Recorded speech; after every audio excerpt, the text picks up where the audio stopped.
Hello po, I am Manita Brillo Jr. from Santo Domingo, Ilocos Sur. Nagsimula po yung vocation ko dito sa seminary mula po nung ako ay bata.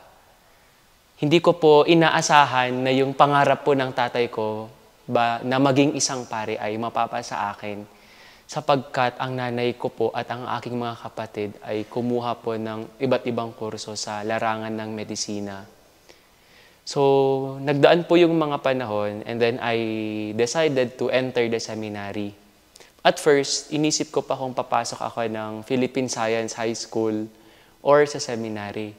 Kasi kung mag-aaral ako sa Pisay, libre na yung tuition fee and everything. Pero kapag pupunta naman ako ng seminary, there would be much expenses kasi hindi po biro ang mga binabayaran sa seminary. So, mula po noon, inisip ko po kung ano yung mas gusto ko. Is it my desire or it is just for practicality? So, pinili ko po yung Panginoon kasi may nagsabi po sa akin na hindi second choice ang Panginoon. Kaya nag-join po ako ng seminary. The same school po na pinasukan ng tatay ko nung high school siya, which is Immaculate Conception Minor Seminary.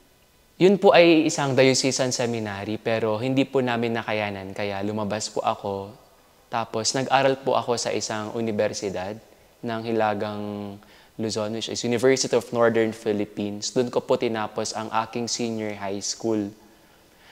Kapag nakikita ko po yung mga kasama ko na nakasutana tapos ako hindi na, parang may kirot sa puso ko. Kaya lagi kong pinagdarasal na, Panginoon, kung gusto niyo po talaga ako na magsilbi sa inyong vineyard, sana po tulungan mo ako makahanap ng paraan upang maipagpatuloy ko po itong bokasyon na ito. Kasi po nung dumating na po sa part na ayaw na po ng parents ko akong pag-aralin sa seminary. Kasi ang pangarap po nila sa akin ay maging isang pharmacist. Tapos po, dumating po yung mga panahon na hindi na ako pinapadalhan ng pera. Tapos, dumating na din na hindi kami nag-uusap ng parents ko kasi hindi po nila matanggap na gusto ko po talagang magpare.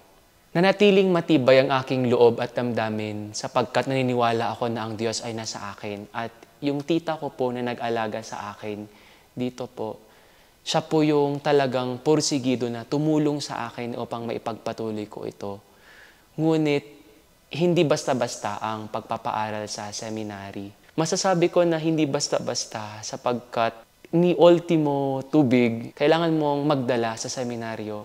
Kahit po nasa ibang bansa yung mga magulang ko, yung tatay ko po kasi ay minsan po hindi siya nasa tamang iisip.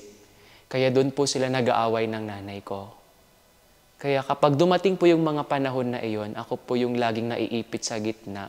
Sapagkat yung mga half-sisters and brother ko po, pumapanig po sa nanay namin at ako hindi ko po alam kung saan ako pupunta. Kaya ako yung laging kumukuha sa lahat ng mga puna nila. So doon po ako sobrang nahirapan kung sino po ang sosuporta sa akin kung babalik ako. Kaya inisip ko na lang po na mag-aaral na lang po ako ng ibang kurso. Ngunit nung pumasok po ako nung college, alam ko sa sarili ko na magbibigay ang Panginoon. I do not know, but yun po yung naging mantra ko sa buhay that God will provide. Because I believe that God infuses you with strength and gives you challenges to face, to see how that strength grew. So, tinuloy-tuloy ko po hanggang may mga masukal po na daan na tinahak ko. Dumating po sa point na as in hindi po nagpadala yung mga magulang ko. Pero, naniniwala pa din po ako na kahit hindi ako nakakapagbayad noon, naniniwala pa din po ako na hindi ako pababayaan ng Panginoon. Kaya nung dumating po ako dito sa Congregation of the Immaculate Heart of Mary, dito ko po nakita yung sarili ko at yung mga bagay na gusto kong gawin bilang isang pare. Sapagkat sila ay simple, sila ay makatarungan, at sa lahat, ramdam ko yung alaga at pagmamahal nila sa akin. Kahit may mga bagay na hindi pagkakaunawaan minsan, naniniwala ako na nandito pa din sila para sa amin at para turuan kami ng tinatawag namin na CICM Way. Yan. So, nung nalaman ko po na may scholarship na ibibigay ang CFC, Sobrang saya ko po kasi inisip ko na, Lord, thank you kasi hindi mo ako pinabayaan kahit ganun na po yung nangyari dito sa kahit ganito na po yung nangyayari sa pamilya ko. Salamat po kasi ginamit po yung CFA bilang isang instrument in order for you to bring the good news and of course, para magkaroon pa ako ng iba't ibang oportunidad sa buhay bilang magiging isang pari. So, mga kapatid, inaanyayahan ko po kayong pumasok sa seminaryo sa pamamagitan po ng pagtulong ng CFC ANCOP Scholarship. Opo, kapag scholars po, mahirap i-maintain kung may kailangang average na dapat na i-maintain.